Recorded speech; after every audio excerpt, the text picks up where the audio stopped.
Okay, I'm Albert Feijoo. I come from the Institute de Física Corpuscular in Valencia. First of all, I would like to... okay, so let's see if it works or not. Okay, I would like to thank the organizers for this invitation. It's nice to be at home again. And today I'm talking about the description of the recently observed doubly charmed tetraquark as a D star D molecule, and how making the most of the developed machinery and the symmetries, it can be naturally extended to the B sector. This work has been carried out in collaboration with all these people, but the real soul of the projects is Eulogi Oset. Okay, by the end of July, the last July, the LHCb collaboration reported on the new kind of hadronic state, double charmed tetraquark, which was observed in the invariant mass of D0, D0 pi plus. And if we directly go to the minimal quark content, we can see that there is a CC U bar D bar configuration which does not fit the conventional constituent quark model. Yeah. So we are in front of a manifestly exotic state. Here you can see displayed the measured masses. The significant fact is that you can appreciate that this mass is referred to the mass of the D star plus and D0 mass threshold, which somehow smells like a molecule, yeah, already from the beginning. And now also the order of the which is in the lower edge, because normally these exotic hadronic states, the decay width takes values which ranges from 1 MeV to 10th of MeV. So it's in the lower edge, let's say. Yeah? And okay, all these features, the characterizing features here are consistent with what was expected for the TCC tetraquark, which is an isoscalar state with spin parity 1 plus. Sorry, because I have problems to talk with this mask, and it's a mess because I can barely breathe. So,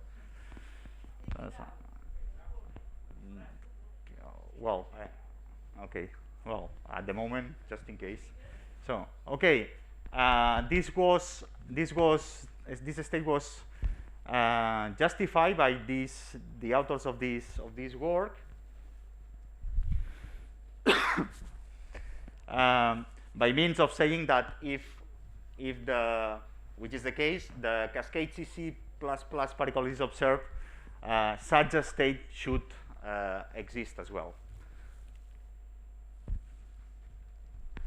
Along with the mesons and baryons, which consist of Q bar pair and 3 quark configurations, it has been discussed for what's going on.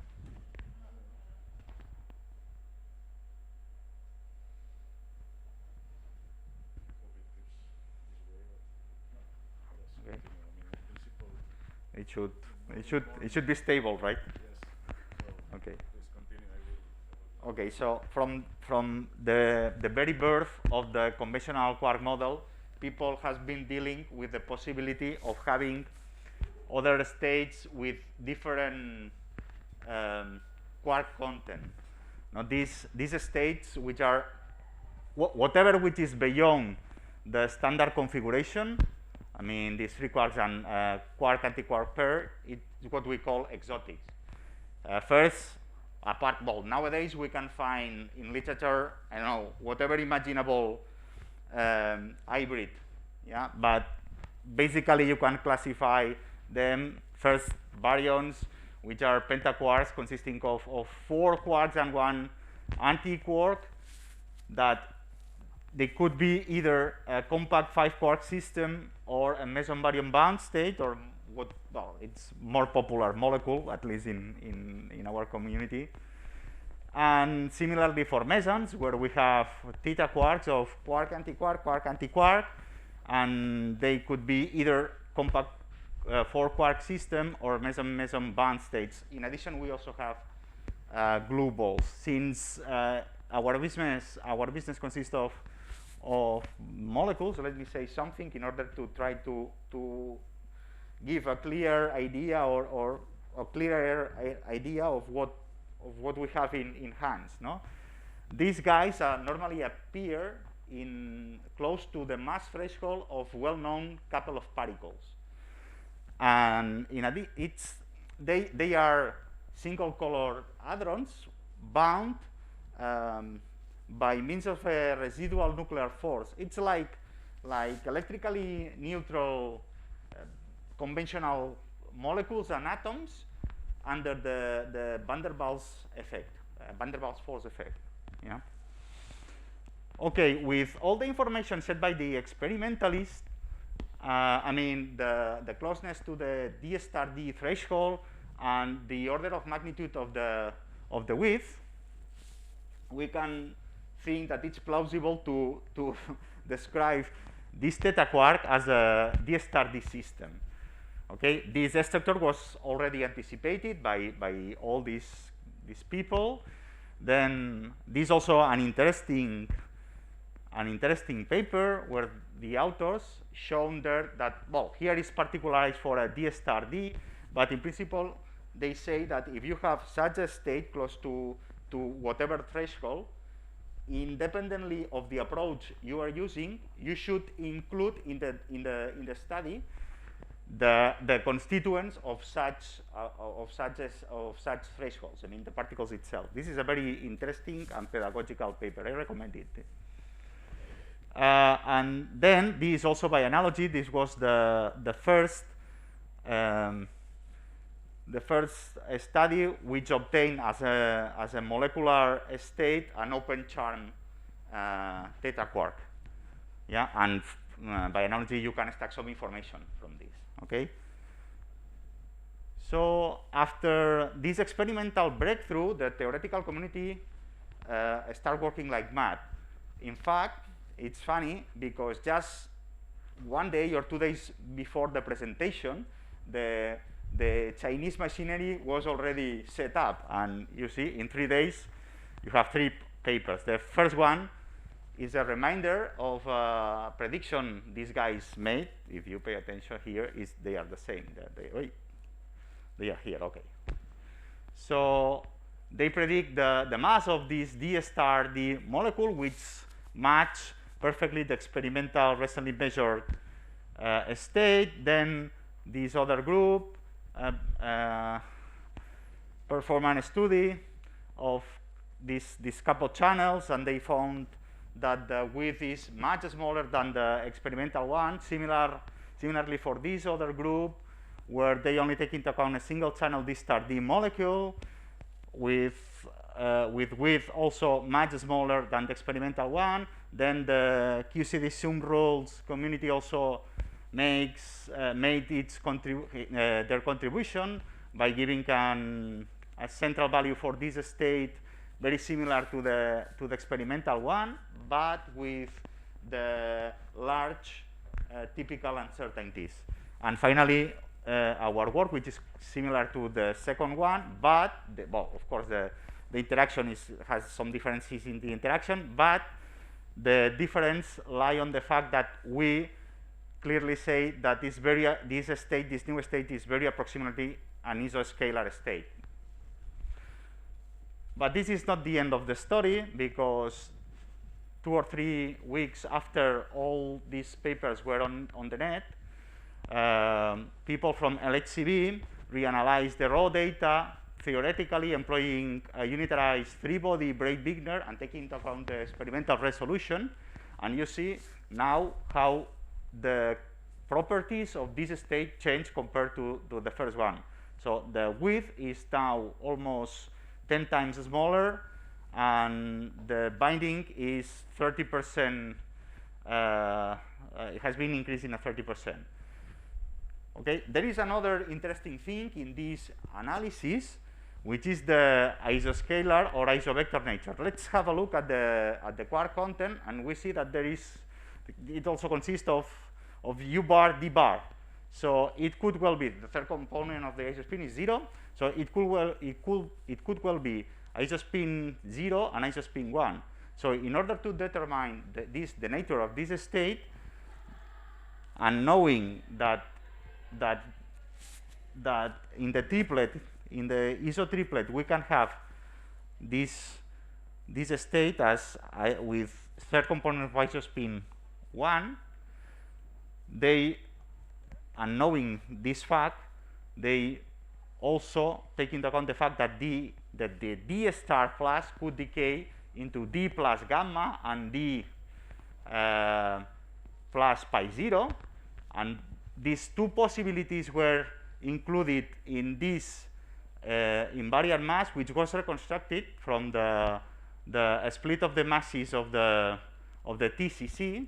It was done in a very clever way, and the same here, which takes into account the other possibility that the D star plus could go to D0 pi plus. So they try to find any trace of this guy in these invariant masses. As you can appreciate, there is no trace of this guy. So the only possibility is that this guy is an isoscalar. Yeah? Okay, let's jump to our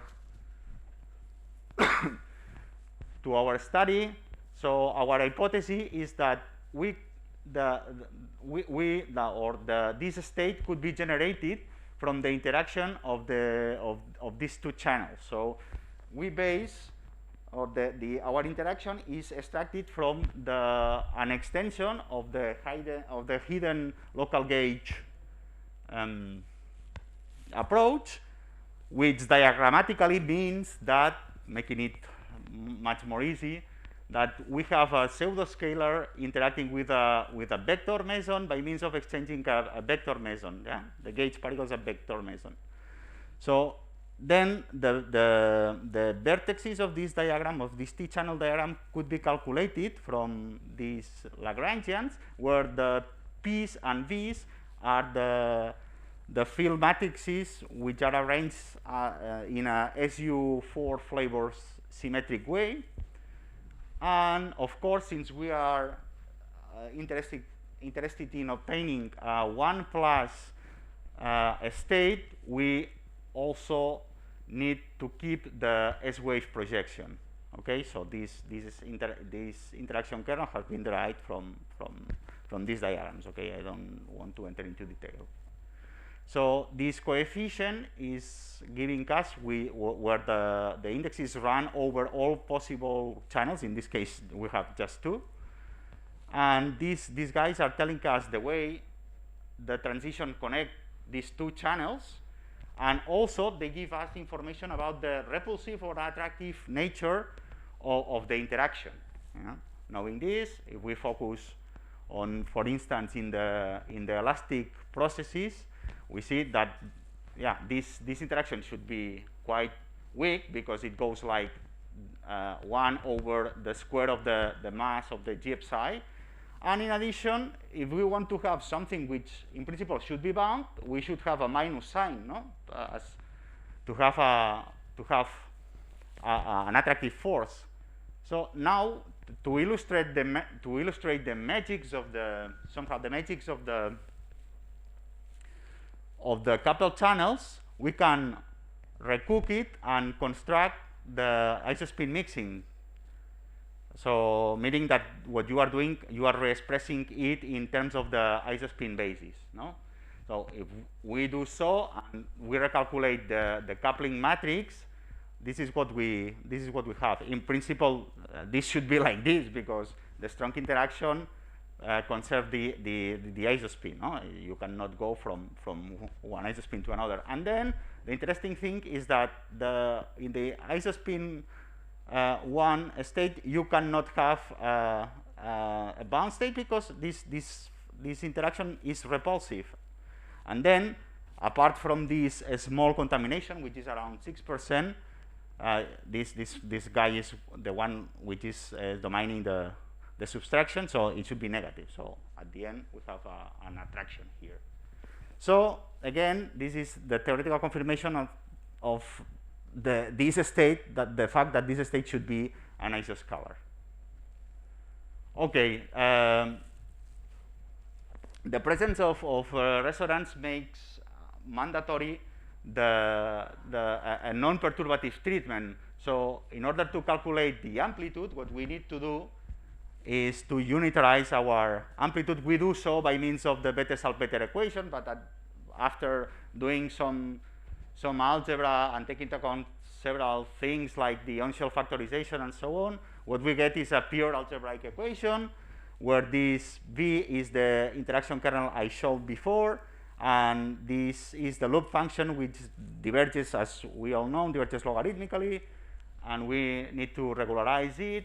We do so by means of cutoff regulator, which is the only parameter in our approach. In order to fix this parameter, what we do is to reproduce the experimental mass of the state. So this way we can establish the value of this Q max as 420 MeVs. The other thing is that if we have an state extracted from the T matrix which is bound, this is purely 5 minutes. Wow, this is purely real number. So the only way to have an imaginary contribution is by means of the decay of the D star. So in order to take into account this, we convolve the G loop with the spectral functions of the D star. So at the end we manage, and as you can see here, we plot the square of the amplitude, and you see that there is some width. So we manage. If you want to calculate the total decay width, you can take this very general expression from the PDG, and we want to calculate this particular decay because it was the one which was measured experimentally. So these two terms account from the symmetrization, since we have two D0 particles at the end, and in order to take into account the off-shellness of the D star plus, we need, or it's preferable to have a width of the D star which depends on the energy. So this is what we have at the end. At the end, we reproduce, look at the zoom here. This corresponds to this area, and which should correspond the experimental area here. So we reproduce fairly well the invariant mass of the D0 pi plus, and also the total width. Yeah, it's in good agreement with the experimental one. So now, why not to extend, since we have the machinery and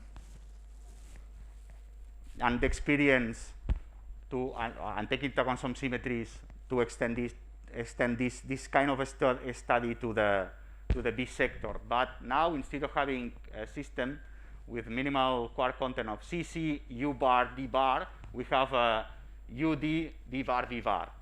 So now, obviously, we have a slide. Well, we have some peculiarities in this new study. Of course, the characters are going to be different, and here we decided to not to take into account all these particles which consist of V bar content, because they are too massive and makes no sense to have them as gauge particles here, because they are too massive, no? Like, for instance, upsilon. No? Then, taking into account this fact, you can see that there is no way at the quark level to exchange Q. There is no light vector with this quark content able to connect these two channels. So, because what you are doing is forcing the B bar to be an spectator in this interaction. So the only remaining mechanism is that one. So this is translated in the coupling matrix in this way. So we can do the same we can perform the same study as before. We can study the isoscalar isobector nature of the potential V star V state. We see that if it exists, it should be again an isoscalar bound state. And now we have a problem with the width, because we expect the corresponding width, total width, to be much smaller than the corresponding to the C sector, because the B star can only decay electromagnetically. So now we adopt a different strategy, and we include this effect already in the loop. So having a loop with three body loop in this way, and in order to illustrate that this guy is going to contribute somehow to the imaginary part of the amplitude, this way we can have a finite width. Well, we can calculate the loop in this way, and you see if you perform just the Q0 integral, what we have at the end is this, and from this term here, it's tiny, but there is still imaginary part. Again, to take into account the optionalness of the V star, we put a gamma dependent on the energy. So, and finally, this is what we get. No? In principle, we plot here the elastic amplitude squared, taking into account different cutoffs. These cutoffs are similar to the ones used before. And the first shocking thing or interesting thing is that the states are much more bound. So in the previous case it was 0.4 MeVs, and now you have something in average that is of the order of 20 MeVs. So this comes not as a novelty, because people working in conventional quark model and trying to explain theta quarks, they already noticed that when you increase the mass of the heavy quarks involved in the theta quark, this state tends to be much more bound. So then, by means of this, you can calculate if you assume a Breit-Wigner shape for your states. So okay, this way you can calculate the total width, and finally this is the state we can predict. So it's a state located at this mass with this binding, and what is surprising is the order of the width, which is 14 electron volts. I don't know if there is any experimentalist working on similar stuff here, but I don't know if it's technically feasible. So that's it. I will leave it here because, yeah, I have said all I wanted to say.